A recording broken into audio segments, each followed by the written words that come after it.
Okay, this is kind of a test video, and ooh, what was that? Oh yeah, I forgot when I touched that lamp. It's one of those touch lamps. Sometimes, well, that leads me right into my sermon I was going to preach today. I'm like a touch lamp. God touches me and I light up, or maybe I go off. Anyway, that's not very good. Anyway, regardless of that, woo, wonder if this thing's in tune.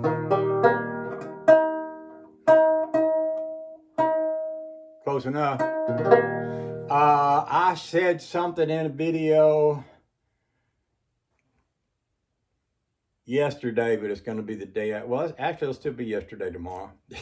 It's so wow, cosmic. I said I used some church language in a video yesterday, and I shouldn't have, because I realize, and some of y'all will argue this point with me, and I don't care if you do or not, but some people have scars from church, and sometimes those scars from church are made worse when people use church language. And I said something about Jesus. I don't even remember how it was, but I phrased it in a way that church people normally talk. And the problem with that is when you do that, it triggers a lot of people because they don't want to hear none of that church talk. And I couldn't agree more. I'd be a lot better off saying, instead of saying, I've accepted the Lord Jesus Christ, my Lord and Savior, and I blah, blah. Instead of saying that, if I just said, I've got a friend who has been alive longer than the universe existed, and he knows everything. I mean, we live in a world of Star Trek and all these science fiction. My boy Josh, I don't know if you know him or not, he does podcasts, Josh Peak. But he's all the time making podcasts about all these, these mythical creatures and things that, as far as we know, don't exist in the world we live in. And when they talk about a creature that's been alive since forever and knows all things, people just like, yeah, they just buy into it because that's part of the whole Star Trek thing. The impossible becomes possible. But in real life, the impossible also becomes possible, because I know a creature who's been alive since eternity and knows everything. In fact, he created everything, and he is, my friend. And we walk around in the woods and we talk about stuff. I'll be like, I hadn't really said this to the Lord lately, but I mean, I could be like, hey, Lord, I'm going fishing. I hope there's a cricket that's going to jump out in front of me and wants to sacrifice his life so I can catch a fish. Now, that ain't really realistic because I don't use live bait much. I'd much rather fool them with a little piece of spinner bait, but that's beside the point. The point is that I came on here to talk about, or thought I was going to talk about before I got on here. Sometimes I am so, what's the word? Distractible that I don't know what I'm trying to say even before I say it. But I was going to say something about just having friends, being a friend with God, and I said some religious language yesterday, and I hope I didn't put none of y'all off. If it did, dang I say, and dang again.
I'm set this thing up because I have this doohickey that I bought a long time ago, and one part of it holds the telephone. That's my telephone that I'm talking to y'all on. Telephones have cameras in them nowadays, and you can gaze into your telephone, and people out there in the big world can see you, and that's pretty amazing. It's come a long way since we had a a two-party line on, you know, and all that. And it has a built-in light and it has a built-in stand, so it's all sitting there. And I can just play with my new banjo with the unwell-adjusted neck. But I was also wanting to squeeze in a little preaching sermon, and that didn't work out very well. You heard that, and it wasn't very good. I don't think I made anybody happy with that. I'm guessing that the good Lord's looking down on me and laughing right now. He's saying, that rpeek guy, he's such a doofus. Bless his heart. I love him in spite of everything. I expect that's what God says about me all the time. Anyway.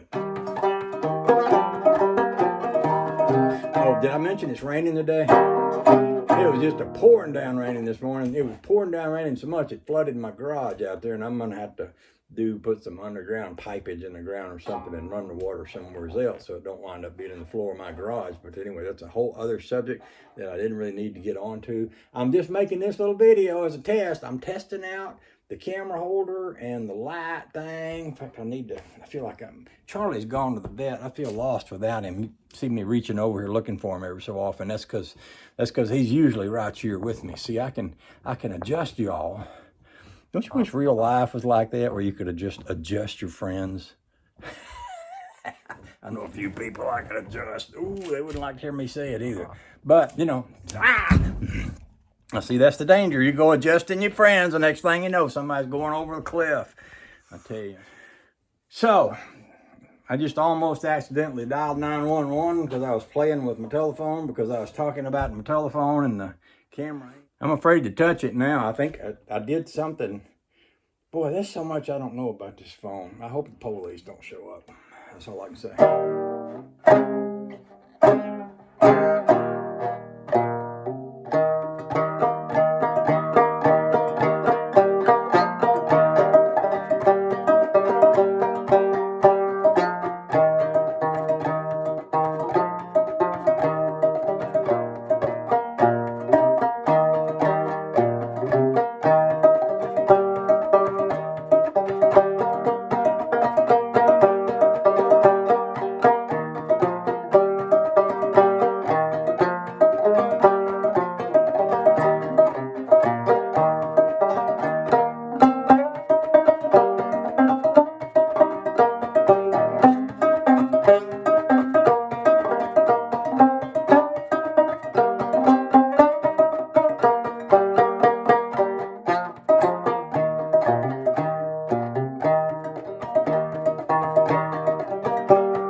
So I can change this light thing too. See, that's the other thing. I got this switch on here. I can do this. That made it go right out. Does that make any difference at all? It might. And I can do this. And I can do this. Make it lighter. Make it darker. I don't know if that really matters that much or not. I suppose if I could put this down here, and then I can maybe get that glare off my glasses. No, it's still there. I look like Dr. Kildare performing surgery. Got that little funny light thing going on in my glasses. Yeah,